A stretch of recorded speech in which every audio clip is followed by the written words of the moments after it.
गुरुग्राम के एक hi tech nursing college में, जहां का कांच की चमकदार इमारतें और आधुनिक लैब्स सबको प्रभावित करती थीं, वहां एक नया लड़का एडमिशन लेता है, सिकंदर। वो पंजाब से था, थोड़ा भोला और सीधे साधे स्वभाव का, गांव जैसा सरल लड़का, जहां लोग दिल से साफ होते हैं। पहले ही दिन कॉलेज के कॉरिडोर में वो कंफ्यूज होकर घूम रहा था, हाथ में नोटबुक पकड़े हुए। तभी उसकी टक्कर सनी से हो गई। सनी एक टिपिकल हरियाणवी बुली, मोटा जिन वाला बॉडी, कॉलेज का सबसे बड़ा गुंडा। उसने सिकंदर को देखकर हंसते हुए उसके बैग पर लात मार दी। ओए पंजाबी गबरू, यहाँ क्या कर रहा है? नर्सिंग पढ़ने आया है? दूध पिया कर भाई। सनी और उसके दोस्त जोर जोर से हंसने लगे।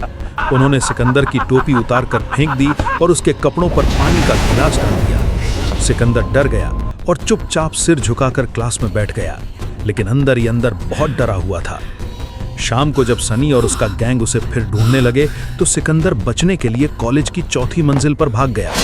वहां एक पुराना और टूटा हुआ बाथरूम था, जहां कोई नहीं जाता था। वो अंदर गया और दरवाजा बंद कर दिया। बाथरूम का शीशा पुराना, धुंधला और टूटा हुआ था। जब वो अपना चेहरा देख रहा था, अचानक शीशे में एक आदमी दिखाई दिया, कोट पैंट पहने, पुराना स्टाइल, सख्त चेहरा और आंखों में गुस्सा।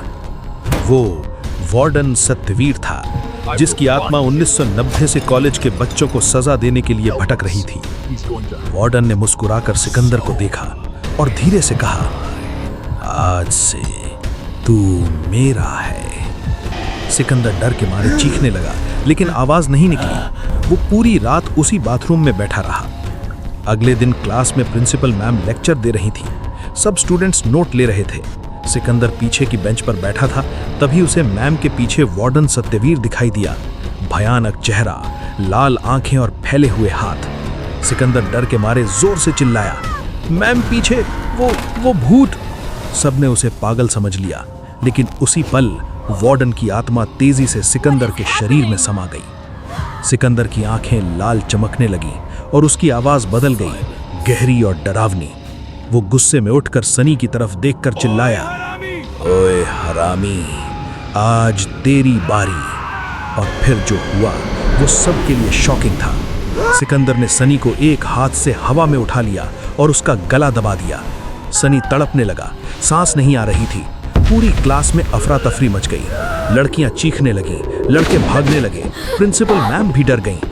गुरप्रीत, जो सिकंदर का दोस्त बन चुका था, और प्रिंसिपल भागते हुए चौथी मंजिल के उस पुराने बाथरूम में पहुंचे। अंदर का दृश्य डरावना था। सिकंदर खड़ा था, लेकिन उसका शरीर शीशे की तरफ खींच रहा था। शीशे के अंदर वार्डन सत्यवीर जोर लगा रहा था, उसे अपने अंदर खींचने की कोशिश कर रहा था। सिकंदर चीख रहा था, लेकिन उसकी आवाज वार्डन की आवाज में मिल रही थी। गुरप्रीत ने हिम्मत की और जोर से जयकारा लगाया, जो बोले सो निहाल, सत श्री अकाल। और उसने शीशे पर जोरदार मुक्का मारा। शीशा टूट गया और टुकड़े जमीन पर गिर गए। वार्डन की आत्मा एक भयानक चीख के साथ गायब हो गई। सिकंदर जमीन पर गिर पड़ा। उसका शरीर वापस सामान्य हो गया। वो बच गया था, लेकिन उसकी आंखों में अभी भी कुछ अजीब सा था। कॉलेज में सब सामान्य हो गया। सनी अस्पताल में भर्ती हो गया और गुरप्रीत हीरो बन गया। लेकिन कहानी का असली अंत गुरुग्राम की चमकदार दुनिया में था। आज भी जब सिकंदर किसी मॉडर्न बाथरूम, लिफ्ट या मॉल के शीशे में अपना चेहरा देखता है, तो उसे शीशे के अंदर वार्डन सत्यवीर मुस्कुराता हुआ दिखाई देता है। वो भूत अभी भी वापस आने की तलाश में है, अगले शिकार की प्रतीक्षा में।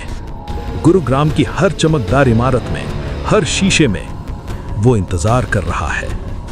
बस एक गलत कदम और वो फिर से लौट सकता है।